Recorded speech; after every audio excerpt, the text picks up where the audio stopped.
You're listening to Mischief Media.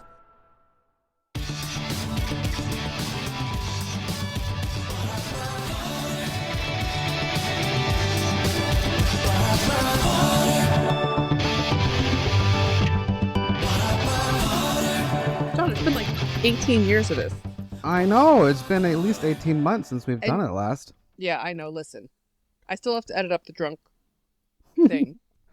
Just haven't. I forgot. I don't even remember that at this We'll point. put it out eventually. All right. Fine. Hey, everybody. We're back. It's PotterCast. Oh, my gosh. Oh my Hello. gosh. Hi, I'm Melissa. I'm Frak, or Frankie these days. And I'm John. Hey, And everybody. We are your Harry Potter podcasters for a long time. And we're happy that you're still 2005. here with us. What has it been? 17 years? 18, almost. 18 almost. Well, What? that's 17 in my book. That's 17. 18 and a half, maybe. I don't know. Don't make me math. It's something. We're not mathing here. We're not It's here for that. something. We're here to talk about stuff that we like. And We're just I'll tell you what. celebrating that y'all are still here listening. Yeah. Thanks for staying subscribed. How cool is that? I wonder Frank, how long yeah. it's been for you. Talking it's about been? stuff, and we like talking about each other. Talking about each other, talking with each other about stuff. That And we is true. decided to start talking about some other stuff that we are really into. Well, Yeah, yeah, because something came about And recently some stuff that you we're get talked into. super. Do we want to get right into it? What is it Yeah. that we're super excited about here lately? For the next couple episodes, we are going to talk all about The Last of Us because we are all giant fans of it. Right? I don't know if that's accurate of Frankie. Are you a giant fan of it now, or you just think it's cool? I'm a new fan. I'm very nervous about the show. We'll get into it. Okay. Yeah. It's been a fun watch, but yeah, it's been a new experience for me. And we have a fourth member with us tonight. Hello. Hello. We have Bree, who is an occasional guest on I PotterCast. basically invited myself on for this episode because this is my favorite thing to talk about right now. Well, there's going to be like a bunch of these episodes. So Bree's coming in as a Last of Us extra special. She is a Curse specialist on this. All right. For as many times as I've rewatched this show, she has rewatched it more. For as many times as I've played the video game, she's... Well, you haven't necessarily played through it yet, but we'll get to that. You've watched it I've watched other people play. many times. Yeah, let's start there. What are all of our histories with The Last of Us? Frankie, are you totally I'll just go watching the first. show? My history with The Last of Us is the fact that I know that it was a video game. I watched some gameplay and saw how viscerally you have to take down those zombies, Mm-hmm. and was Mhm. like, yeah, never in my life can you pay me to play that game. So I was happily to be oblivious of it. Yeah. And then the show came out, and everyone was talking about it. And then I was like, I hate zombies. But then I did like the idea that there are mushroom zombies. That's really interesting to me. Mm-hmm. And then, so now I've watched the first 3 episodes. And So- it's very intense. Frankie, I remember for years, before and after PotterCast recordings, John and I would tell you to play this game or ask you to watch a playthrough because we were so obsessed with it, but you had this exact reaction like, I cannot do the zombies. Mm-hmm. It's the zombies. It's the zombies are sure, that's the thing. If it's too gory, that's fine. This one, it skews fantasy and with the mushrooms in a way that I like. It's whimsical enough. That's kind of cool. So that I can kind of bridge through, but it still gets gory with the mushrooms. But it was literally, it's just so visceral when they die. And like you have to stab them in the neck, stab them in the arm, choke them, watch them die. It's just, I get physically uncomfortable watching it. Like in the first episode when the old lady runs, and Wait. you hear the crack, crack, crack. Like, We're not there yet. well, sorry, that's whatever. Sorry, Yeah. we can bleep that out. No. But like the cracks, I can literally I feel it in my bones. Like I can feel it right here and think about Yeah. it. John, what about John and Brie? Yeah, you guys go. Well, Gosh. we bought our first PlayStation like 6 years ago, Mm-hmm. and it was the first game that we bought. Mhm.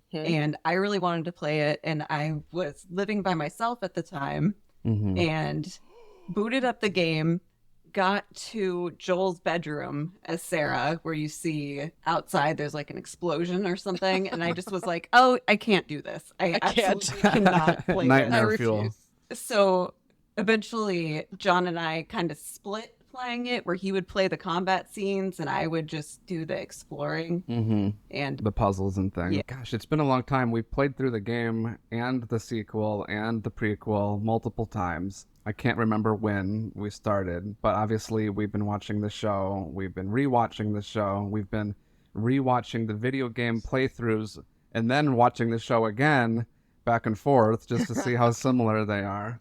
All of that to say, you know, I don't know if I'm like good at trivia on this yet, but I feel very familiar with the characters and with the plot in general. I got the game for Christmas in 2013, and I have played it at least once a year since. Yeah.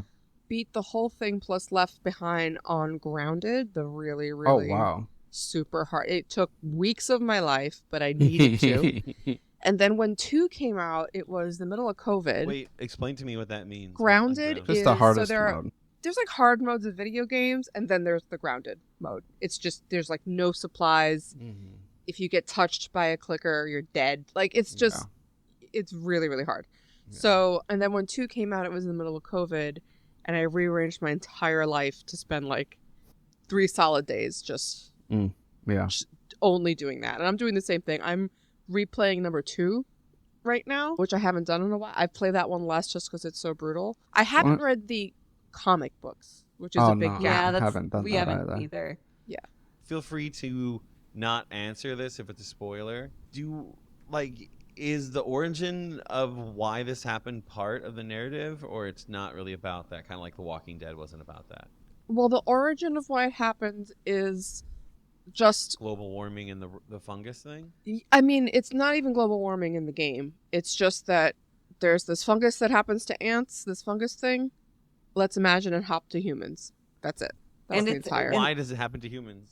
Because the fungus mutates so that it takes over humans. In the game, it's mentioned just so briefly. You pick up a newspaper and they mention that it's like a food supply issue. Well, the woman in Jakarta talks about it. It says that this flour is the perfect substrate, and Jakarta happens to have the world's biggest flour mill. You're talking about the show, though, right? That's just the show. Yeah, because in the game, it doesn't spend too much time on it at all. But the show is going out of its way, at least in the first few episodes, to really give you more backstory, which is really kind of nice and something that I feel like I was very frustrated with other shows like Walking Dead, for example, that you never spend any time really figuring out how their whole situation happened. So those of you who have watched The Walking Dead, can you explain for me and for maybe everybody else the difference between this and the, because my impression of Walking Dead is that it's like survive thriller, right? Like you're basically just survive zombies.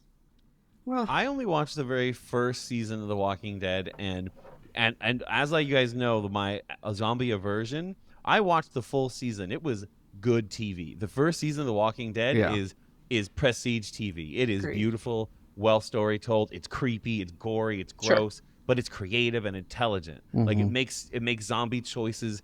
It uses the genre in the storytelling, and it leans into it in ways that are like, wow, this is why you're telling a zombie story here, because you couldn't do this outside that. The second season and on, I watched one episode, and I was like, this feels different. And then I looked into it, and there are different creators on the first. Like, it's not the same director from the first season. The zombies were too much for me then, because it was just gore and torture. Because it is, from my understanding, The Walking Dead is literally about survival. The narrative is survival, and they use zombies as the conflict to show that and see how people like react to the human condition.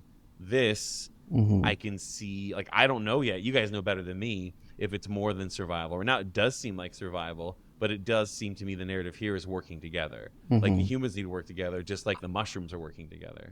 The Walking Dead to me seems to be about, just having never watched it, but I've watched ads and I've seen a little bit of background of it.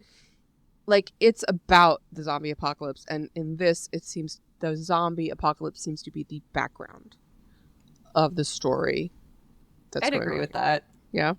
Yeah. Yeah, I think that definitely one of the themes to Last of Us is that survival is not the end all be all.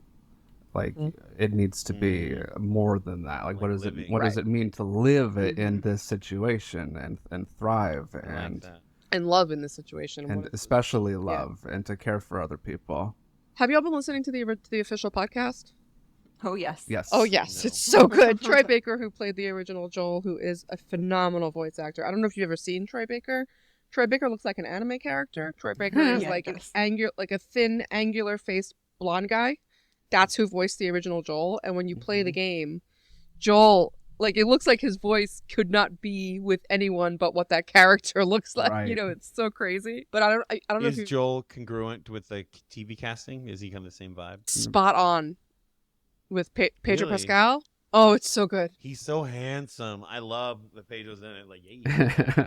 I would Yeah, have he's never doing a thought great of Pedro job. Pascal before he was cast for this. Because I think about him from Game of Thrones, you know? hmm And as soon as Grogu. they cast him, Yeah. well, I mean, you don't see his face in that one. He could be rolling his eyes the whole time. Like, I think I heard him say recently that he can't see shit in that helmet in Mandalorian. Like he literally can hardly see anything in front of him when he wears Is it. it Surprised seriously he's him? in there. What's Why that? are they paying for his time? yeah. Wild. It's You the know, lore. it's probably not hard to do the stunt scenes, I'm sure. Just no one would know the difference. He just voiced it. It's because a nerd is running Star Wars right now, and I'm kind of here for it. Did you guys watch him on SNL? He Yeah. hosted, Yeah. and he talked to one Oh of the my messages. God. He talked about how like one of the kids he like FaceTime with some kid. And was like, it's a Mandalorian, and he's all like, but I wear a mask the whole time. I had to do a sexy voice to a kid. Right, he said that when he does the voice alone, it's a little too bedroom. So But we Yeah, tried he to does. do yeah, the- yeah. It's funny. All right. I Okay, so I clocked it. That grandma. I have this knew written it. down. I have this written down, Frankie, that the second you see the grandma, if you know In the the story, wheelchair? you know. She's just in the wheelchair. And you're like, I she's didn't even know the story, but it's just I get like the one thing that's good about this. I really appreciate the storytelling because there's enough stuff broadcasted that I can be like, okay, I think something's coming, and I Yeah. thought they were going to do something else with the daughter that they didn't, and so I was like, okay. So then it made me go like, I have to really watch how this show tells its story, which I like because I can't really because like I will work like. Sorry, I don't want to sound pretentious or anything, but working in you what I do for a work living, in this field. Yeah, story. I like that so, like, you there's can a- speak from there's that. a rhythm to this. I love thinking from that perspective because like that's been my job, and so like there's a rhythm to this. There are recipes, there are ingredients to storytelling, and when you can kind of like clock it, you're like, oh. But then when they use the ingredient in a way that you didn't anticipate, you're like, oh, that's really fun. Mhm. Or they do it in the same way, but it's still scary or it's still hard. Like it's just, I'm impressed. But this is a real hard show for me to watch. All right, so But it's well made. I like it. I'd like to back up for 1 second and talk about the cold open, especially with people of the first episode, especially with people who have played the game. Yeah. This is a totally new scene. It was not in the game. Mhm. This was it? 60s, late 60s, early 70s talk show Yeah. situation where they prefaced the kind of foreboding nature of what would happen. Mhm. I'm curious y'all's thoughts on it. I thought it was a great ad. I think that it served a really useful purpose and definitely helps create like this sense of, oh shit, like I wasn't even ever worried about this before. And this is something I have to worry about. So when everything picks up from when the game started, it doesn't start out scary. It doesn't start out in this foreboding way, but that's just in the background now. That's in your head. And so you're looking at it completely differently than you otherwise would have had that scene not been put in there. Well, have you guys ever played Portal? Oh, yes. Portal 2? Oh, yes. It reminded me of Portal 2. Well, Like the interesting. older stuff. Because of like the under the ground stuff was all 70s. It was backfed information type of thing. It really helped. Like as a storytelling device. Sorry. You're going to say But, that like, a lot, aren't you? It's really As great. a storytelling I don't device. mean to, but like it really sets the tone, and it's really great to give.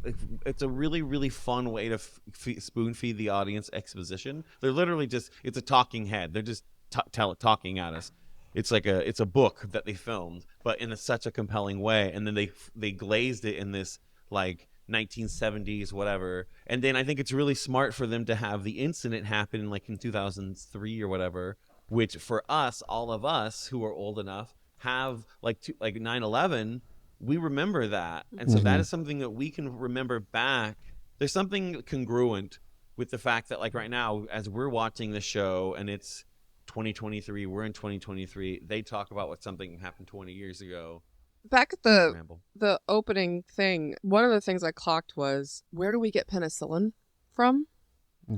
It's such a throwaway line. It's almost not even reacted to, just a little, but it tells you why the infected humans last as long as they do, because the mold actually, and I don't know if I'm misreading this, but the mold can actually be an agent for like keeping them going. You know? Also, there's that change in the audience as soon as he starts talking about the fungal infection, and as soon as he starts talking about what happens if the earth warms up just a little bit. And like everybody gets silent and it gets Everybody's super like, serious. oh, what if the earth warms up just a little bit? And that's conspiracy theory stuff in the 70s. That'll never happen. That'll never happen. So true. Did you guys watch Chernobyl at all? Oh, yes. Yeah, that gave me like No. huge Chernobyl vibes, that opening scene. Definitely. That was such a good show. And for anybody who is not aware, it's the same director from that And show. Craig Mason is actually really? and Craig Mason's actually writing a lot of the scripts for this as well. Speaking of okay. scripts, and if it's okay to move on just a touch, Yeah, let's do it. this scene was added, and we point out the fact that it was added because so much of this episode is literally like play by play, in some cases shot by shot, copied from the video game in a way that I feel like I've not seen before. The And, opening scene, the Sarah, but it's also changed. you know, well, that's it. The fun part too is that like a lot of it's the same, and then some parts are different in a way where I think some choices are just better for television, some choices might be a little bit better for story, but then some choices are there just to mess with the viewers, at least the video game playing viewers. You know what scene I'm thinking about? The plane, right? Oh, plane. the plane. Yeah. Yeah, when in the game they get hit by a car, Yeah. in the show they get smashed by a airplane that crashes. Well, like down in debris front of them. from the crash Yeah. of the airplane. It's like they find ways to still surprise people that know the Also, game. In the Yeah. show, they get hit by a car, Well, but yeah. there is a crash of something hitting into the theater in the game. In like the distance, there's a big explosion because something has hit into the theater, and I can't remember if it's a plane or if it's a helicopter or if it's just an explosion. Yeah. But yeah. So What were you going to in- say, Frankie? I see you with a I was going question. to say that is, to me, I think that is a really good example of what you said earlier. Like, they are going to change things to make it better for TV. Because, like, this story is different than, you're going to tell the story differently than you would in a video game. Yeah. Because this one, you have no agency in, and the video, like, you're going to be able to do different things with the genre. You can go anywhere here. In a video game, you get to build everywhere you go. Yeah. You know what I mean? So you have limited assets. Here, you just film something. you also, you get time with other characters. You can do pre flashbacks. You can do flash forwards. There's something I want to talk about abstractly, so I don't spoil anything for what, like, you know, about any. Like, I've only seen up to episode 3, and so episode 3, there's some storytelling when Jem and I looked into what was in the game versus what was on the show, Very different. and apparently a lot of the storytelling in that episode is story that in the game was quote unquote off screen. Yeah. And I think that was like, oh, wow, what an intelligent choice to lean into when you're retelling this story. Yeah. Because one of my, not critiques, but observations about the show, and I can't speak too intelligently on it because I've never played the game, is the game essentially is a movie you're playing through. Like, it's not a free roaming game. You're just going through the whole story that's written. And so to translate it to the screen, you would think is like, oh yeah, that's easy, but it's not. You're going to have to make those creative decisions that differ from the game, that have like some sort of emotional congruency that a series gives you that a game doesn't, or that you know that your time with these characters is so brief, so you're going to make different choices for them because you're not going to put this character in 5 episodes. You get 1 episode with this character. So what are you going to do with them? You want to tell something intelligently. And so is there examples of that from this first episode? Oh, yeah. Yes. I mean, you Okay, get cool. so much more of Sarah. You get a lot more of the so Adler. much more of So Sarah. much more of Sarah. You get a lot more of the Adlers. That's his daughter, right? Yes, his daughter. You get the Adlers are the next door neighbor. You get, I mean, you basically in the game see the guy kind of crash into the house once he's infected. Like, that's all you see of the Adlers. Also, did you guys notice that they don't eat carbs all day? Yeah. All day. I didn't. Yeah, so she's looking for pancake mix. It's not there. She's offered biscuits. She doesn't want them. He says, I'm on Atkins. She's offered cookies, but they're not chocolate chips. She doesn't want them. He says he's going to bring a cake home. He forgets the cake. If they had eaten flour all day, they would have gotten infected. Even Tommy, when he comes over in the morning and is pulling breakfast out of the kitchen, he's eating old chicken wings. Oh, I didn't even notice that. No gluten for anyone. Really, really clever. I love that. Yeah. I mean, I have my qualms with it, with the idea that everybody's flour was sourced on this very same day I grant you it's the biggest flour sourcing place in the world, whatever. Well, not everybody's. It doesn't have to be everybody's. Well, it has to just you're right. be. It's not everybody, but it was enough people. It doesn't even have to be close to everybody's. It just has to be enough to spread it to enough places that they're going to start biting people. You know? Yeah, it speaks of their lifestyle. If he's on Atkins, he has been. He's not actually on Atkins. Like he's not actually. Yeah, like and everyone got this. Well, you know what I mean. Like I'm just saying, but like it does speak to the fact that like it's not that eating flour today would have done it because I think it would have to be in your system for a while. No, but like it is the fact that like, but as a storytelling choice, that is so. Really, that is a really great thing that like that they don't even mention. Broadcast, you have to discover. That's they'd have to discover it. Like who knows if their flour would have been contaminated? The point was that enough flour. It was cool that they put it in there. I love that they put it in there. Do you remember when we hadn't even had the second episode yet, and people on Reddit were talking about it? Oh, were they? Yeah, a lot of people who hadn't played the games and didn't know anything about it were noticing the avoidance of flour. The avoidance of flour. They were feeling very smart to have figured it out. Right, because then like on the podcast, like wasn't it like the director who was like... Craig Mazin was like, we left breadcrumbs or something like that. Did they say? He literally said breadcrumbs. Yeah. That's funny. I missed that. I just, like, when I started noticing this kind of thing happening in the show, like, I was already a fan of the games, obviously, but when I started seeing that, they're adding more stuff in here to kind of even further flesh out this universe, and then the idea that they would be planting clues, that's when it had me. Because that was how it was for Harry Potter. Planting clues. The fact that just think about all of the things that were in, like, the first Harry Potter book that would not pay off until many books later.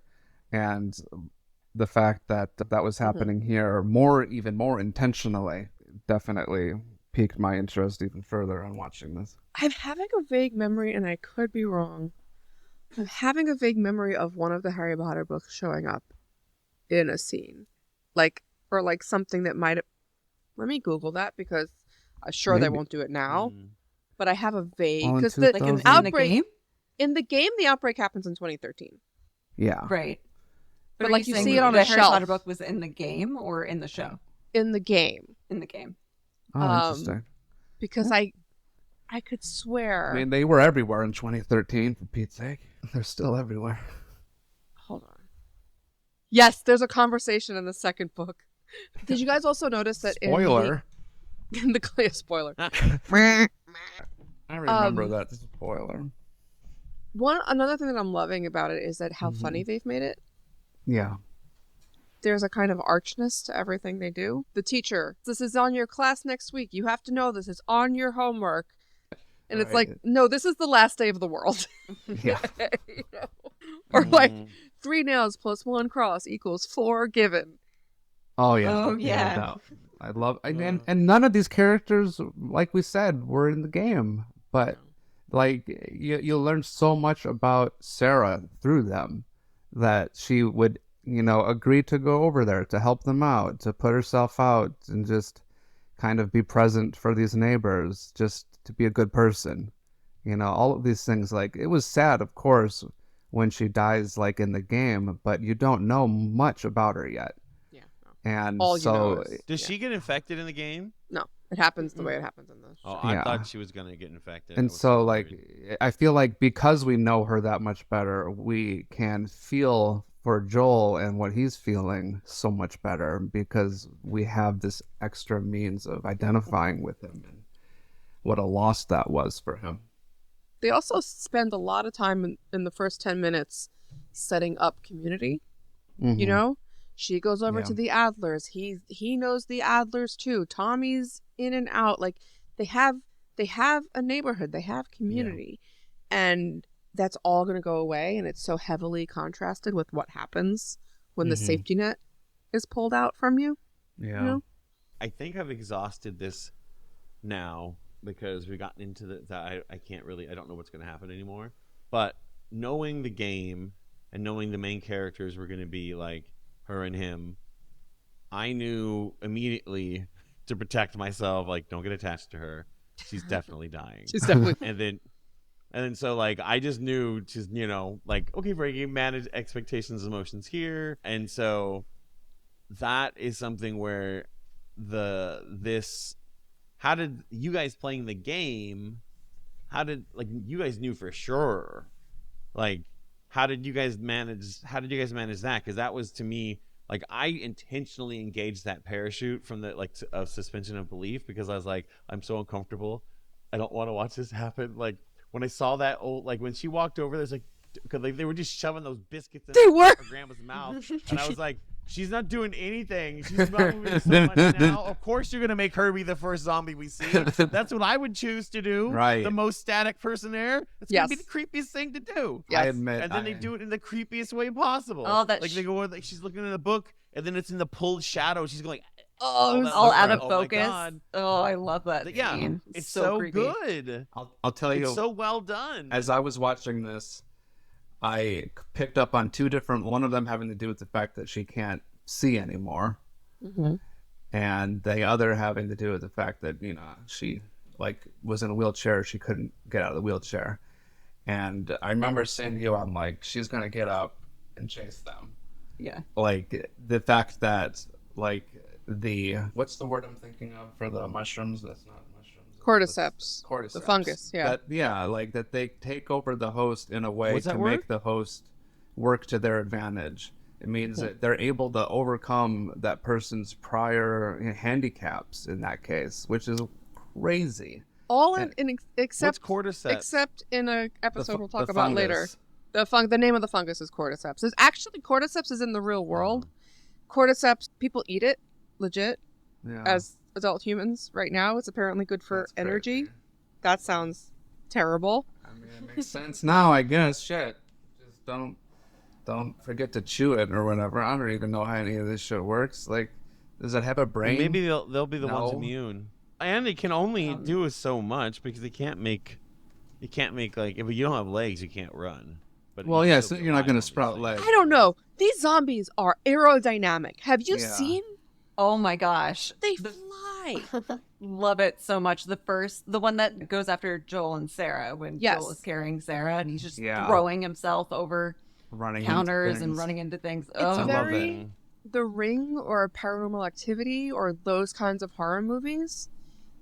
It just digs into that genre of they seem to be defying physics a little bit, and also they're so Well, and- ungainly. They're not deft, so they just toss themselves. But they just seem and to it's be like fungus doesn't know. Fungus wouldn't know to Right. use an arm as an arm. It just Yeah. knows, like, I want to go this way, that way fast. And so Yes. I think eventually when they get, I think that, I don't know. I thought that was really intelligent, like, how they did that, because they made them and behave in a way that was so uncanny. That was just like really, they weren't moving like humans. It was, it's know, creepier it's- than a traditional zombie who's usually Totally. experiencing like rigor mortis or whatever and can't move that fast. Yeah. It was so much creepier. So much scarier than when Yeah. they're nimble. Why do they click? Is that explained? Oh, yeah. Yes, because when In the- the expands far enough, it grows out of your head, and you don't have eyes anymore. So they learn how to communicate via echolocation like bats. Yeah, so Do they use eyes right now? There's stages of infection. When you are when it's just Yeah. started to affect you, you're what's called a runner. So you still are sort of like a human, and you're just happen to be a vicious killer. Then you're a stalker, which is they still have some intelligent facilities. They hide. There's a little bit of growth. Then you're a clicker. You don't have eyes anymore. You just have a big fungus head, and you look like the Brillo pad from hell. And then the next stage is bloater. You'll see that later. Okay. You'll see But it. in episode 2, we get a clicker. We're not even past outbreak day. I know we're not. Um, Just saying, Frankie's seen a going. clicker at this point. How about the dog? How did the dog feel to you, Frankie? Mercy, the Oh, I dog. knew not to get attached. I knew not to get, honestly, I don't even remember the dog because I knew he's not going to make it. What happened with the dog again? He just ran away. But he we appeared at the didn't get to see him door die on to get screen? Sarah.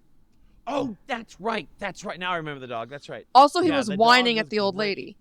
Yeah, he's. Oh no, he wasn't going. Yeah, exactly. He was watching the lady, and I was like, "That's again, you do that. The dog because always That knows. is what you do. Storytelling. That's wonderful because anybody who wasn't paying attention and missed the pulled focus because you're there, the intentionally was when you look at the girl. So then you say you talk. You have this dog act in a way that's kind of well, that's weird. What's going on? But if you saw it, I knew it. It's just so much fun. Yeah. Sorry, I'm gonna stop talking about storytelling. but it Frankie, was that's so what we good. want you to do the most. What are you talking about? We're all talking about storytelling. These are Okay. you can talk about it with better language than I can at this point. But we all get it to a certain degree, But when he wouldn't go back in, that was great. But at the same time, it was great. It's a good stand-in for the audience because you're like, don't go in, don't. Yeah, don't go near there. And the dog's like, peace, and I'm like, yeah, same dog. Good dog. Good dog. Yeah, same. Yeah, and then you go in and she's all biting the neck.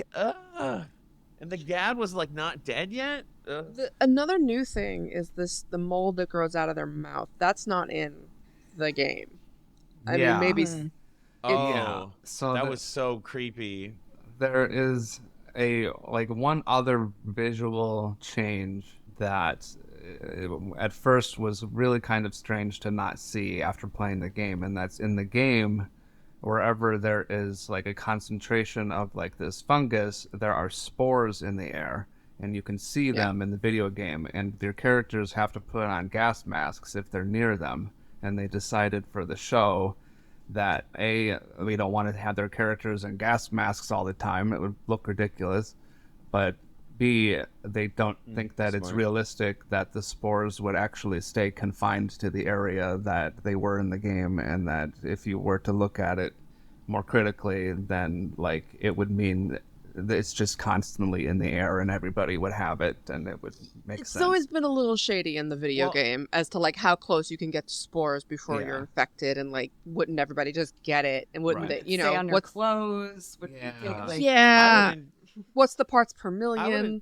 I Right. would anticipate that they would use that in a sequence where they have to get through something and spores are there and they have to improvise. She can go through because she's immune, but he has to get a mask or something. But I haven't only seen 3 So they episodes. do use that in a game. I don't know in if the they're game. gonna. They use that in the Yeah, game but I mean, because. But at this point, if the characters aren't walking around with gas masks, it's not part of the fabric of the world. How do you go back? Yeah. No, that's You what know? I meant. If you, I would guess that maybe they'll use that just as the complication for the sequence in a future episode. But No, you I guys have think seen they've more said than me. there's no spores at this. Okay, yeah. They just Yeah. changed it. It's Oh, because they I have a use it question. to prove that Ellie is immune because he doesn't believe her still, Mm-hmm. and then he sees her breathing in these spores and being fine. So Yeah. they replace that with her getting bit in the second episode. Yeah, that's smart. Question: have you guys seen the movie called Annihilation with No. Nope. Natalie Dormer, and Tessa Thompson? Natalie Portman. No. It's interesting because it's a horror movie, but it's like really, really pretty. It's a female cast, and there is like one sequence that reminds me of this show a little bit, because there's one they go to this planet or this dimension or something where like the DNA starts, like their DNA starts mingling with the environment, and so these trees start growing in the shape of like the one of the people there. So it's like there's like these women trees like walking around, like just growing in the field, and they're made of like different colored flowers, and then eventually she starts turning into a tree and like it stayed there, and it was very mushroomy, but it's creepy but beautiful. And some of the mushroom stuff evokes that, and I wasn't sure if you guys had seen that movie, if you got that series. Oh, no, I hadn't. Maybe someone listening has. Yes. Sarah's death. Mm-hmm. I thought That's all that I had was, to say. That Sarah's was death. what I noticed from the show that I hadn't realized from playing the game is that the soldier that shoots at them, and even like the orders that that soldier would have gotten to shoot at them, was so much just everything to do with the fact that Sarah couldn't walk, and that they didn't trust the fact that when they said, oh, Mel, she sprained her ankle, that in fact she hadn't just got bit in the ankle, like we've seen is a very easy thing to happen in this world. And John, I never made that connection, that it wasn't just pure brutality. right. It was only the most fit are allowed. And I find it like a really interesting thing to set in Joel's mind, to kind of juxtapose how he will eventually choose to act himself, where we see this extreme example of like the Fedra, no nonsense, like even if we think you might be infected, we're going to shoot you in the head, because like nothing is more important than getting rid of this infection and anyone that could have it, just for the good of the whoever's left. We're protecting the settlement. So Yeah. nobody. Yeah. And so we see Joel encountering this man that kills his daughter, acting in this way, I think is a pretty defining moment, for Joel. Yeah, totally. That is. I never really thought about interesting. that they're like, oh, she can't, she's injured, she must be bit. Mm-hmm. And that's the deciding. Yeah. I don't think it's that way in the game. I don't even think they say anything, because she says it's a little girl. Mm-hmm. Like that's what the guy says in the game. Does he say ankle? Mm-mm. He's just carrying his daughter. Yeah. He just says we're not sick.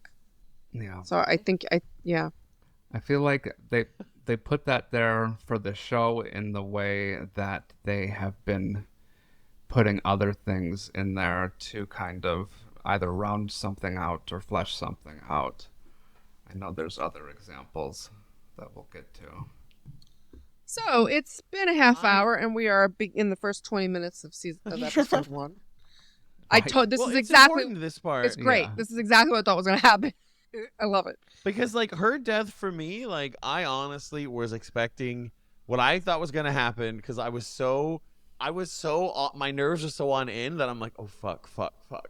Like I thought she was going to turn and he was going to have to kill her. I thought that was they're going to do. I'm like, he's going to have to kill his own daughter. Yeah. They're gonna this is going to be terrible. And so when she just got shot by that guy, like I didn't even I wasn't even sure if he shot her on purpose or if it was an accident, because he like when he got tackled, maybe Pedro Pascal, Joel, knocked him, and then maybe that's what made him fire the gun, and that's how his daughter died. And he's like, oh, he's responsible for her death.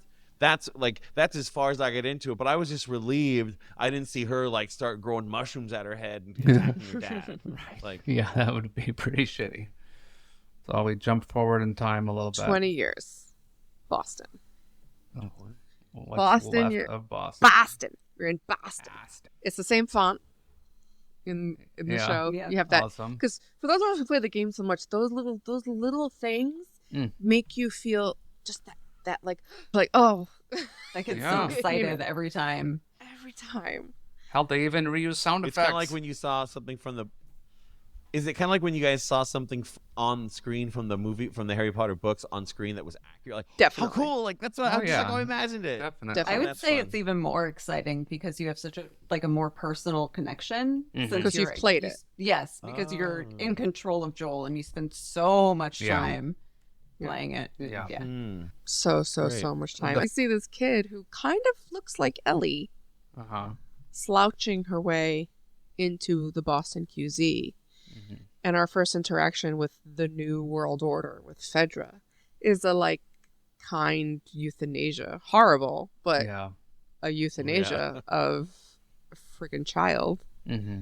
We see little I things was like, they're being too nice to this kid. Like, Oh, yeah. he's not Yeah. gonna make it. You're The gonna thing get with the every red- single toy we have is yours. Not suspicious at all.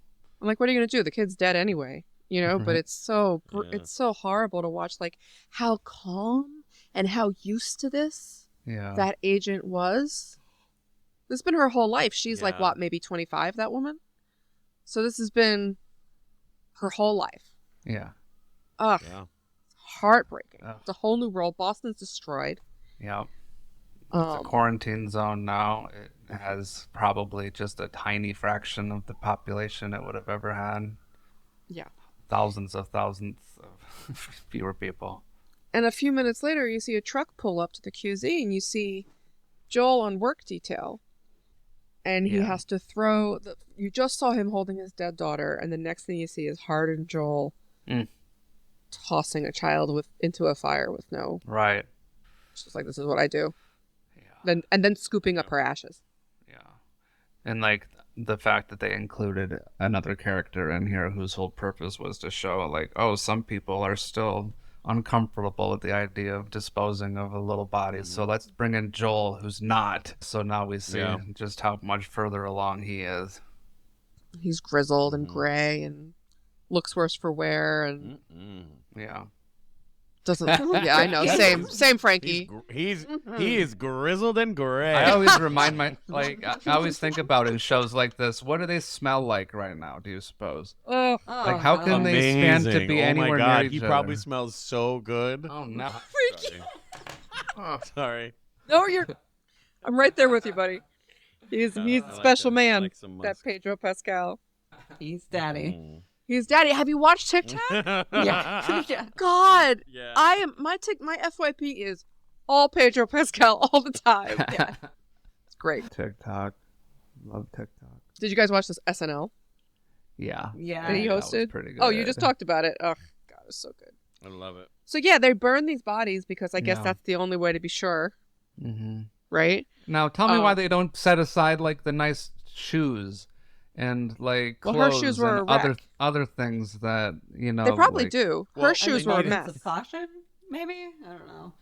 The kid, they needed the shoes there because they needed to have memorable shoes so you knew that was the same kid. Like, But hers, all- they weren't good. They were all destroyed. The foot was coming Okay. through them.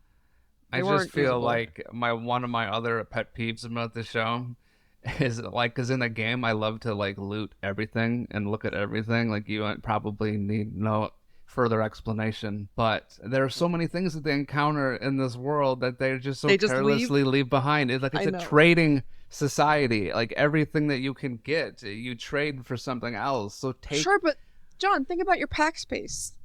Your pack space is incredibly limited. sure. True. and then your narrative choices you get on TV screen, you get 45 minutes I know. versus 16 hours in a video You're game. right. You're right about that. No, Okay. there's definitely stuff where I'm like, why aren't you picking that up? right. I mean, yeah. Joel asked for his little baggie back, at least. Yeah, Joel's over I here like like that. I like conserving that. plastic bags appropriately. Yeah, it was Yeah. I noticed that. I thought that was cool. I was like, oh, that's fun. Another change from But the okay, game. this is something that stresses me out. Like when you guys are talking about how like, oh, like this world is this and this world is that. Da, da, da, da. This is one of the reasons I can't watch it very much. Like when I'm watching it, living in that world is uncomfortable. Yeah. Like it's not escape and fun. It's not like when I'm watching like a sitcom or I'm watching a movie like, ooh, Devil Wears Prada. Like, look at me, I'm struggling in New York, building on my career. That's fun. Wow. This like, oh God, a zombie's gonna eat me and all my friends are dead. Like that is just like, Yeah. that's just an emotionally complex place to be. Just wait, So, though, like, Frankie. and then just playing wait. a game there, Yeah. like you guys just living in it for like hours in the game, and then you have to like kill the zombies. Like it baffles me. Because the story's worth it. Sorry. Because the story is worth it. Because we're masochists who love story, Yeah. right? We want to be destroyed by a story. I want it to reach Oh, in and God. fuck with I me. think you know what it is, Frankie, is that like I don't know if I do. like the bar for escapism has had to go up over time because the world got a lot more whatever it did that it got. I don't agree with that. The fiction, you Well, don't agree with that? No. I I- have an observation, but is this gonna sound? I want to hear what you're thinking. Yeah. Peanut. Yeah, Brie, you go first. I don't remember what I was going to say No. about it exactly now. No, it's okay. Fuck. I don't know. For me personally, I love a good survival story. I find them Same. inspiring. To me, those things like bring light into my life to look at someone overcome just such a terribly, overwhelmingly bad situation. Yeah, I don't know. And I like action scenes. I think they're fun. I like scary monster stuff. Personally. Yeah. For me, the I love post-apocalyptic video games. Mm-hmm. Yeah. The voyeurism of I do. walking through old spaces, old houses. Yeah. The like when in the game when you like read all notes and stuff from past lives and like or the idea of having the world completely open to you to explore. I comment to Will a lot like, man, if not for the zombies, this would be actually a pretty cool place to be. Right? You know? You think about that. Like, it kind of reminds me of, like, Indiana Jones in a way.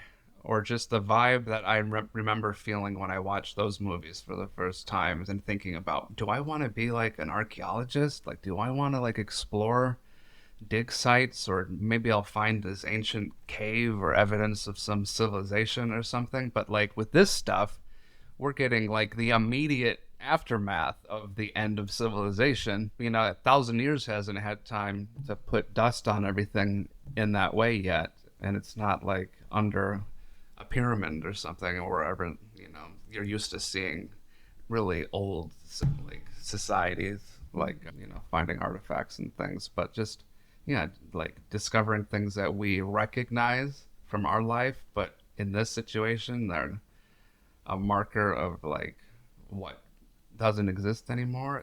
I think it's an interesting way to try to evaluate current culture and humanity too, is to think about what you lose with that. Yeah. I could connect it to the most recent episode, but I will. I know. not. Later. Yeah, when you look back at what was important Yes. and what it looks like when you lose luxury and you lose the extraneous, what remains, you figure out what was important to each society. There's a funny part in the game where Ellie sees a picture of a model on the wall, and she looks at Joel and says, I thought you guys had food back then. And he's like, yeah, just some people didn't eat it. She's like, why? And he explains like, I don't know, looks or whatever. She goes, that's so dumb. Like, it's very, that point about like when everything else is stripped away, you see what's important. Yeah. Yeah. It's very cool. Okay, so they're in the new Fedra. They have a 6 p.m. curfew. Everybody has to be indoors, and they will execute you. Yeah. If you... Wait, Fedra is Boston? Fedra is like FEMA, but it's the new... No, but like... And No, they're all Fedra over is a Boston, government right? agency. Yeah. They're in Boston. Fedra- They're in a number of other places Yeah. too. Fedra is a military force I that know. controls the quarantine zones. This just happens to be in Boston. Okay. So they what did I miss the fact in the show it said Fedra on the screen? I just saw Boston. No, because all the agents are wearing patches that say Fedra, and you'll see Fedra on the side, but Okay. we know it so well because of the video game. Yeah. But that's the name of the military Okay, force that's cool. occupying. And so Fedra is like the government or just Yeah. like a town? No, it's the government. It's like their version of FEMA. Like FEMA steps in and takes over. But like militarized FEMA.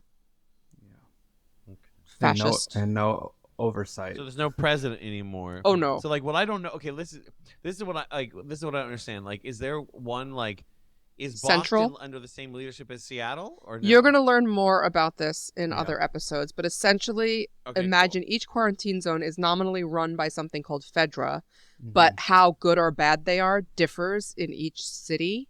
Yeah. and how fascist they are differs in each city. And it's just, yeah, they're on their own to like run these zones. Yeah. There's As well they no. Where's the head of Fedra? There's no head of Fedra. Yeah, that's the thing. Like, there's no hierarchy necessarily in that way, where someone is like a federal, like Fedra, Is it but not? they do work together because I some see, places I are see. like have factories, for It's a example, that political- make medicine, and there's only one place that Right. does that still. So they do It's like- coordinate. It's like whoever took over, right? It's like who won. Yeah.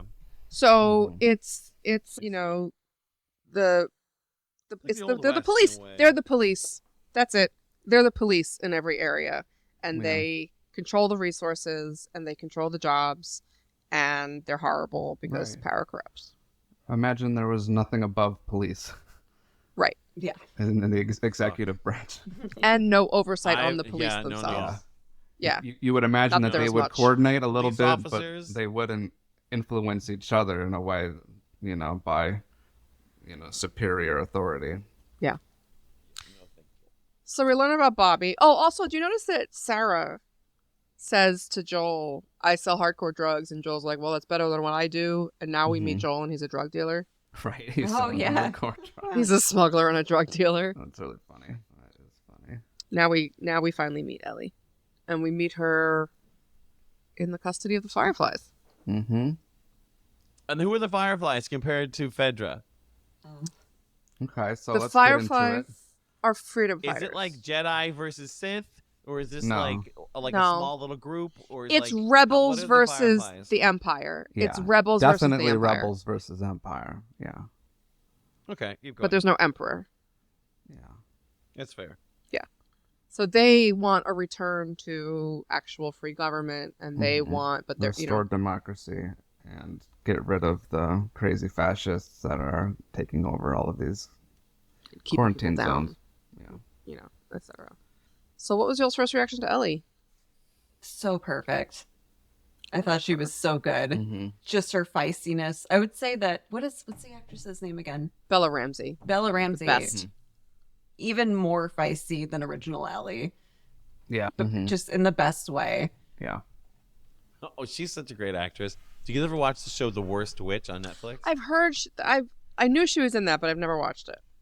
I haven't seen. That was a show that I would watch like back when I was working on VeggieTales, when I needed shows for my deadlines that I just was talking and I just needed something on. Like if I would be working late, I'd put The Worst Witch on, and every season would come out in like September. Like, oh, I'm gonna watch The Worst Witch, and she was so fun and charming. But I thought, yeah, I went into the scene going, okay, this character is such a big deal, so I'm gonna what is my reaction gonna be? And they really did a good job. Like I ended up really liking her and believing her. She feels very real and like lived in.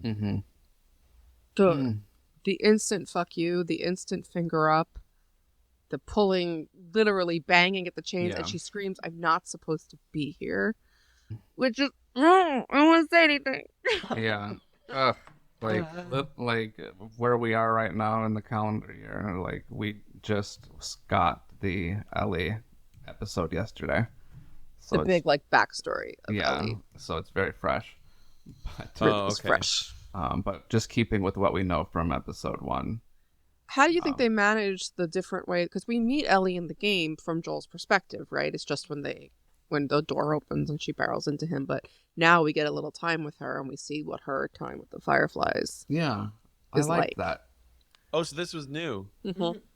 Oh, how fun! 'Cause in the this game- this is what makes me really appreciate the storytelling here. Like the fact that, like, I don't know, but like the fact that they're choosing to tell like the negative space in between the story Yeah. is just such a great way, because like watching something is different than playing something, and they're aware of that. And like, keep going. They're taking it, but no, they're taking advantage of every Yeah. new storytelling opportunity they have Mhm. with this to flesh out the world and make us feel for these characters. So Yeah. you know, like Marlene is played by Merle Dandridge, who is the only character I think who is playing Yeah. her original role, Mm-hmm. because she was Marlene in the game.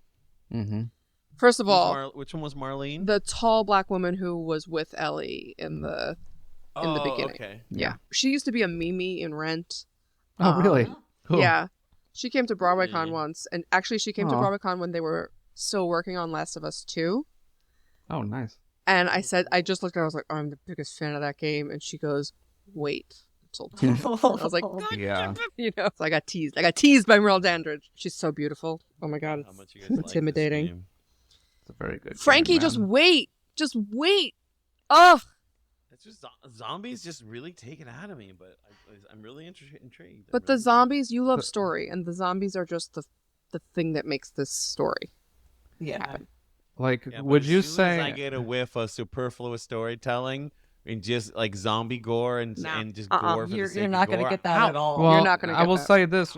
An interesting criticism that's completely unfair and kind of hilarious that I've seen the show get is like, where are all the scenes with Joel where I'm getting like my head ripped off by the whatever Right. the hell it is? Because Like, like 5 such a times huge in a row. part of the game, especially when you play it on grounded and other high levels of difficulties, you die frequently. 8 million times. And you can't die once in the show. So there's a very significant, change in how you experience these characters. And, and yep. keep going. Sorry. Nope. Well, like some of the other, I don't know if you want to call it criticisms, but feedback that I've seen on Joel, especially kind of as the show progresses, is that they think that he's not like as hard of a character. Or Stop like reading Reddit.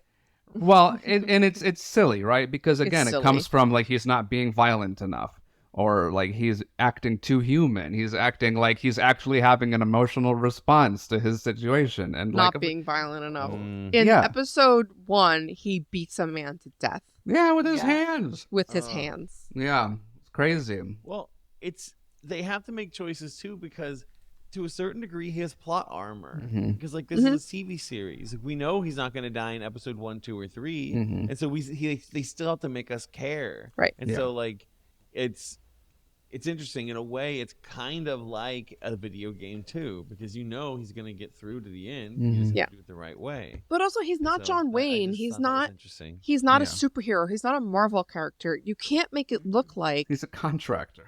he's a freaking contractor. So You cool. can't make it look like he's invincible. He has to be hard, Yeah. And if he's too good at killing Yeah. these infected, it just loses all power. Mm-hmm. In You the know? podcast, they've also said that they made an effort to make the show way, way less violent than the video game. Yeah. And whenever they used violence, they wanted it to really count. Mm-hmm. Oh, that's so good. Thank you. Yeah, Yeah. so that's another good big plus in its bucket for Frankie here. It's not going to be like extra about the violence, just for the sake of it.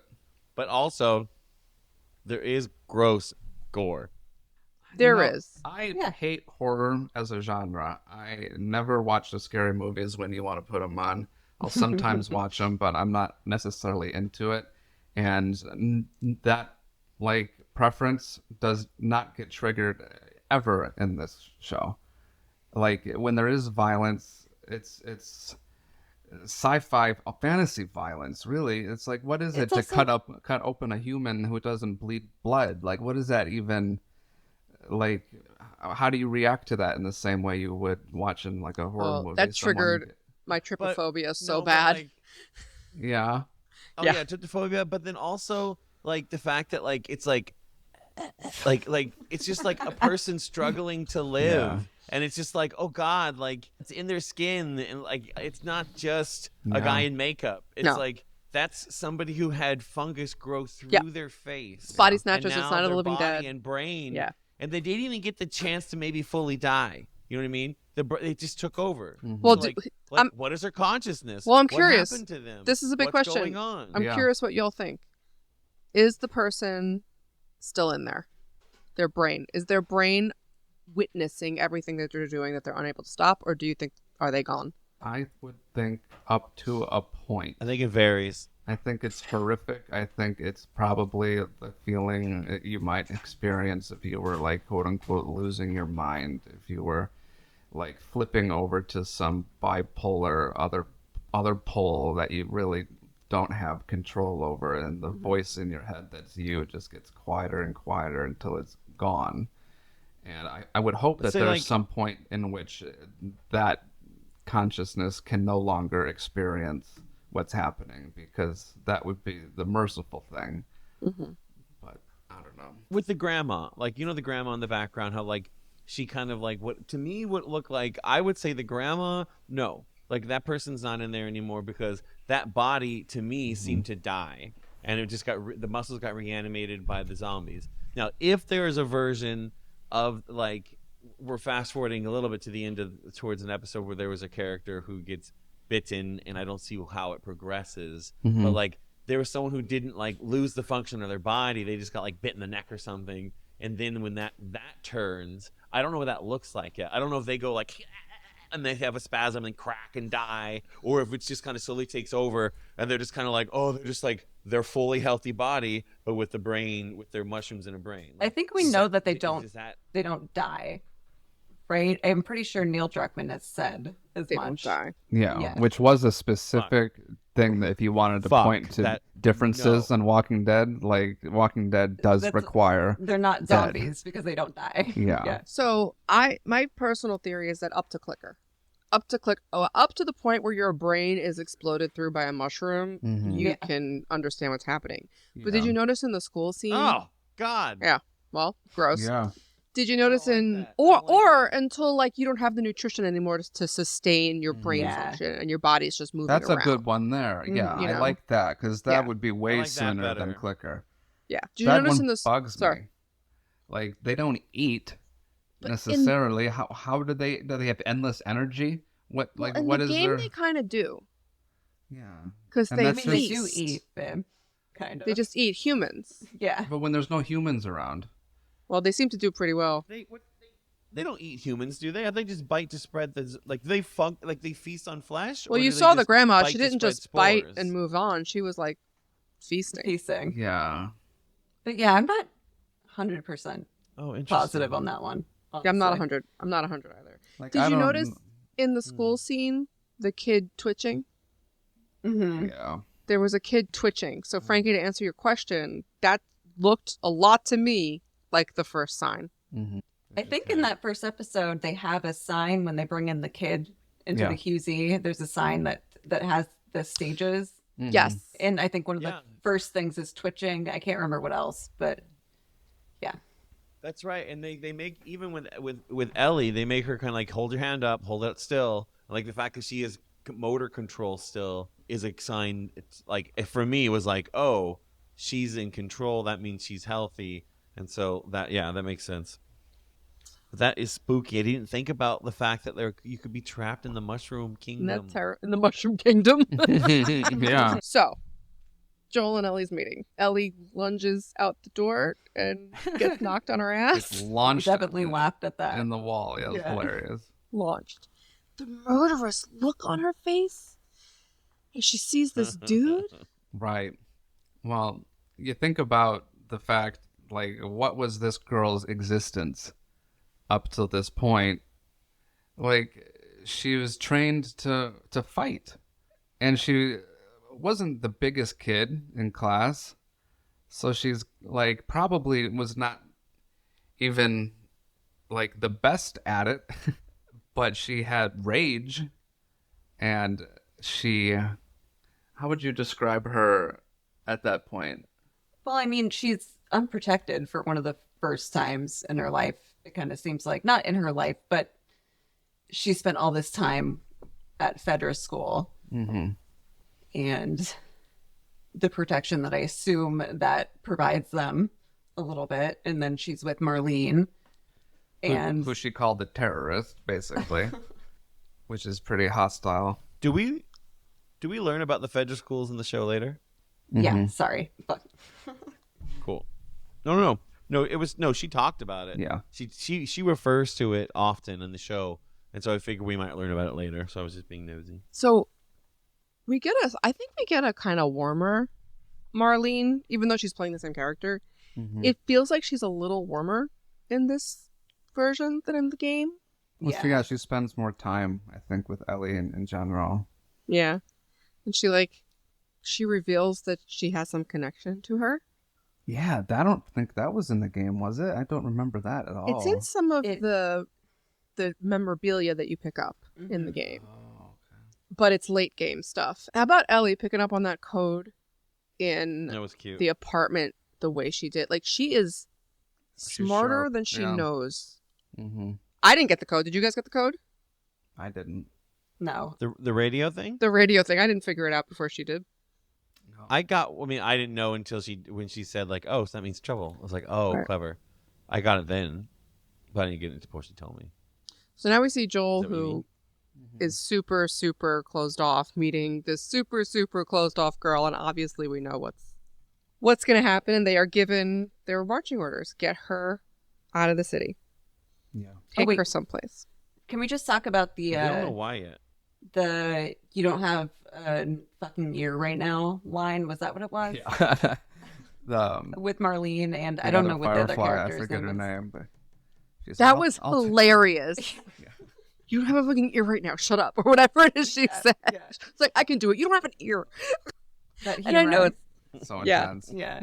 yeah. They've really added a lot of humor, like dark, Mhm. Mm-hmm. but like, Yeah. yeah. I believe it. It's a survival Also, thing. Tess calls Marlene the Che Guevara of Boston. Yeah. Kills me. That was good. It's pretty great. And then the last kind of thing that happens in this episode is that they start to take her out of the QZ, and Joel, who like kills the Fedra agent, but therefore making it certain he can never go back to Boston. Yeah. The Fedra agent who, because he sees the PTSD comes back, he sees the guy that shot Sarah. Yeah. And Ellie is so into it. Yeah, that was Ellie was all excited to see that. She's so into it, and you see it, the way she lunges for her knife, the way, her face, her murderous face. She's Yeah. dark. She's not Sarah. Yeah. Mm-hmm. She's attracted to violence. who's Sarah? What do you mean she's not Sarah? Sarah What does is that Joel's daughter. The daughter who died 20 mean? Oh, years I see. earlier. I see. They also changed Thank you. Joel and Tess a little bit. They don't kill Robert. Mm. They don't kill Robert. Oh yeah, yeah. Somebody else has killed Robert. You think they're That's trying to right. soften them up a little bit? Probably.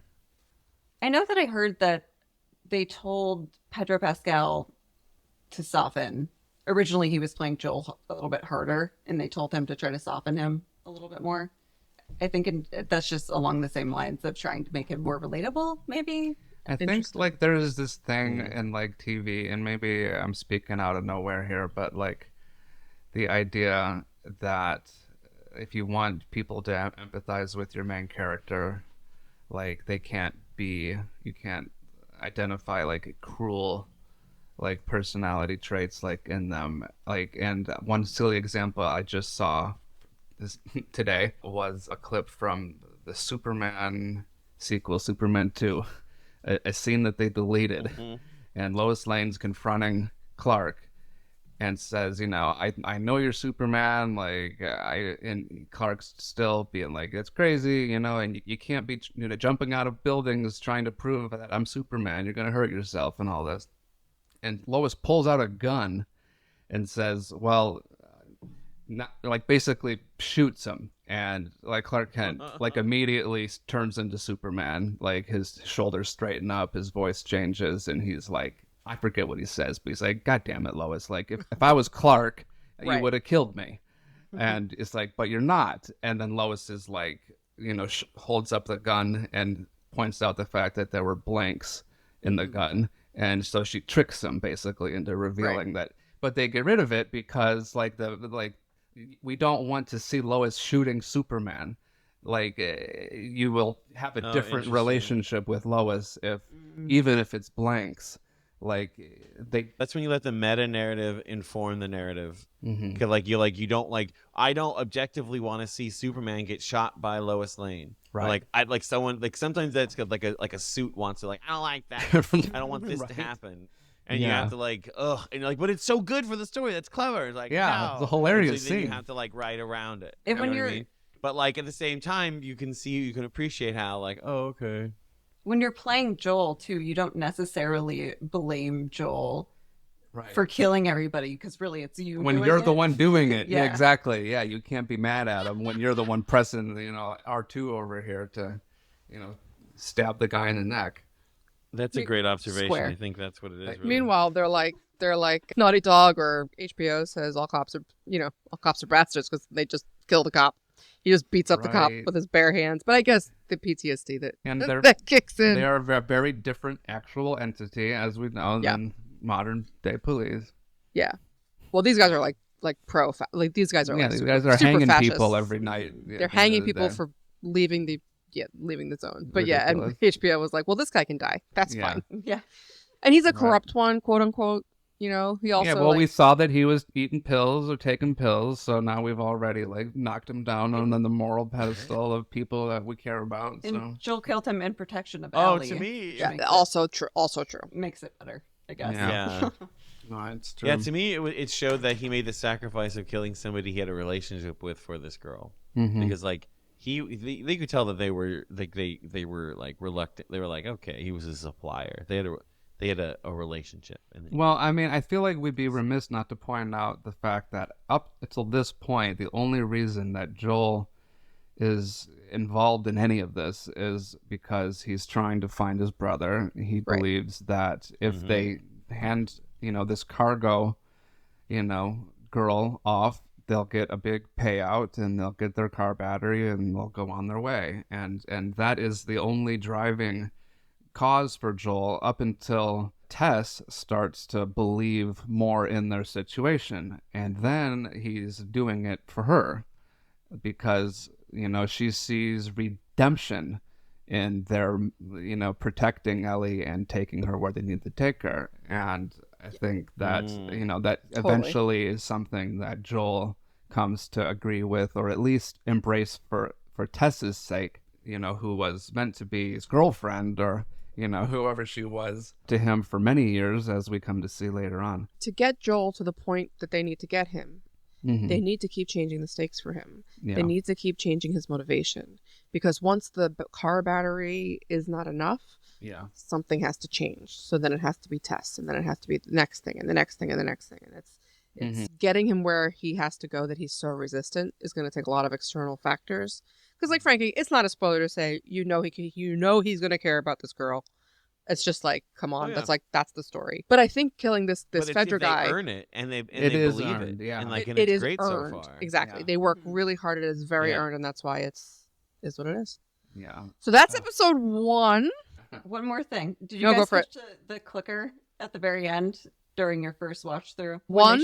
At the very end. Yeah, there's one clicker when they pull out to show Boston when they're walking. There's one on the beam. Yeah, right? Yeah. On the little dude all alone, clicking his way across Boston. Right, screaming into the.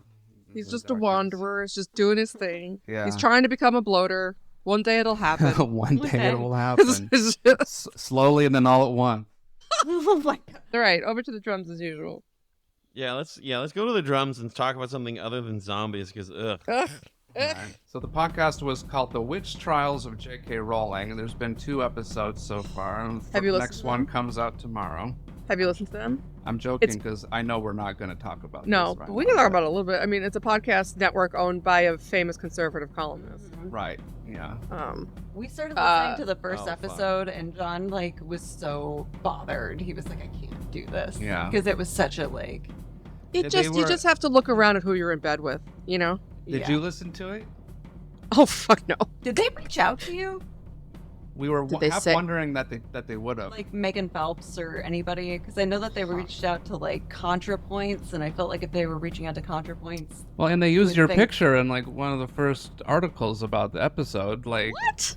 no. When they make reference to fan sites or whatever, then they link to the article about. Yeah, they linked to an article that's you and J.K. Rowling right next to each other, like the top picture. Oh yeah, because when the Guardian or the Daily Mail or whoever made that ridiculous that ridiculous news story, looking for clicks about that mentioned, you must be desperate. Right. You're mentioning me in your clicks. All right, I'm looking. Who am I looking for? I should look in my. Oh, the website that has the link to. Yeah, it was on the official website for the podcast. Because we know that they reached out to the YouTube channel ContraPoints because they said that J.K. Rowling had watched the video that they made about the topic. Well, they talked to her about it or something. Yeah, and so they wanted to. Oh, really? They wanted to interview her and basically kind of continue the conversation and contrapoints like She said it did not go well. didn't go well, and she regrets participating in it. Oh wait, so she's in the thing? Apparently going to be. Yeah, that hasn't been in the Oh, episodes yet, but I don't think so. So, true story, I still get the occasional, hey, would you be on our thing about Harry Potter, especially when the 25th anniversary came around, and I just always answer them with, we going to talk about J.K. Rowling's transphobia or no? And sometimes they answer me and sometimes they don't. But that determines the next step, you know. Oh, nice. Anyway, I can't, I fair. mean, when I your couldn't. podcast has to be made by Barry Weiss and you don't look at your life and your choices, I don't know what to tell you. they spent the whole damn first episode like in the It was fluffiest a sad of story fluff about pieces. J.K. Rowling. Like, Her sad life. What but just also like I don't get about it. like a big pump up biography about coming from nothing, or just all of her struggles and all this and that, like they're really just and like using like voiceover, like quoting passages from like Sorcerer's Stone and just making it into like the sort of thing that like we've seen dozens of times, but for this purpose it just felt so like Gross. ugh. Like don't wrap this up in that, please. Can't you just leave that be? Like, put the blanket down. We still sit on that sometimes. Like, if you go get some new clothes, just leave it. Yeah, like Yeah, I'm looking at this Vulture article that it says it wants to have a conversation, but it really just wants to give a sermon. Yeah, Mhm. that's accurate. I think it's intelligent for us to realize that their vocabulary and their problem solving can be very, very limited, and so their way of communicating a lot of times is limited to sermons or exposition dumps. Yeah. It's not a conversation. It's just like a monologue at that point. And I think that she had a number of platforms for that type of monologue, but she's not going to produce her own podcast. So this is what we got. I don't know, people only read so much these days. There's something to losing your fandom, losing something. Oh God, yeah. It's been like a death. It's been like your town burned down. It's like you can't go back to this place that like you used to be able to go to. It's been ridiculous. And It's losing your home. It's so weird. Like all of the people we talk to about our wedding and who know us or have heard that we met through Harry Potter, it's constantly like, "What are you gonna do in your wedding that has to do with Harry Potter?" You're like, nothing. We're like, ugh. And then you have to have the whole conversation of like, Right. we're not gonna do that. I found the article about ContraPoints. Yeah. Oh my Oh, God! read it. This woman who's doing the thing is a former member of the Westboro Baptist Church. Yeah. So, She. Oh God! She got de-radicalized though. She wrote a whole book about it. like, I actually read it, like, leaving last the year. church. Reformed bigot is what she calls herself. Right. Some guy on Twitter. You know, if managed we to can't change her believe- mind and she married him. And If we can't believe in reforming bigots, then we're gonna have to live the rest of our lives with like a load of bigots that have exposed themselves this past 8 years. I'm just saying, like, they can be former bigots, but like they have to hope that people can improve themselves. There's a lot of them now. Is there like willing to admit falsehood rather than complain? Like, I'm being picked on for my beliefs being different. That's not a repentant bigot. That's someone who's being they're mad. actively defending their position at that point. It's not the same thing. Yeah, for sure. But yeah, everyone needs a chance of forgiveness and like to do things right. But doing things right can be complicated sometimes. Sorry, I'm lost in the. Okay, I'm gonna stop looking. I'm read sorry, the article. I thought you would have seen that. I thought you would have had like a Google alert or something on yourself. I have lots of Google alerts that I don't pay attention to anymore. Yeah. What else are you guys watching and listening to these days? Oh, I have one. The Capture. Atlanta. No, it's on Peacock. It's called The Capture. Haven't John? seen that one. This is for you. It's about deepfakes, Oh boy. and it's amazing. You should Oh my watch gosh. it for sure. I'm writing should it watch it. down. Sounds You like interesting. deepfakes, John? I am intrigued by all of the new technologies. Please don't get him started. And I don't fuck with making deepfakes. Other than the hilarious idea of not knowing that I have thousands of hours of all of us talking, and that we could automate a podcast about anything at this point with, voice models and ChatGPT. Like, I could make a podcast about Sloppy Joes tomorrow. Do it. There's not enough podcasts about sloppy joes. Zero. Probably true. I'm sure there's at least one. Spooky. Well, we hope you all are enjoying us talking about The Last of Us. We're going to keep going through the season. I think maybe next episode we'll do a small episode 2 and then do most of it I think episode 3. Yeah, next episode 2, like a lot of this was us talking about the show, not the episode. Yeah. And so like next time, since we already talked about the show and that kind of stuff and like our familiarity with it, I think it'll be a different Yeah, thing. and we'll I'm sure there'll be things that we remember that we missed that we wanted to talk about, and we'll talk about it then. And... Tell us what you think. Yeah. Tweet at us at PotterCast. I think our Instagram is the PotterCast. We never posted it. We're going to get better about that. And we'll see you next time. For including me. Let me just say really quick that after talking to Frankie about The Last of Us, I'm convinced, A, he probably couldn't play the game. Sure. But even if he did, he especially would hate part 2. You will hate part 2. Anywho. That was fun. That was fun, y'all. Thanks for inviting me.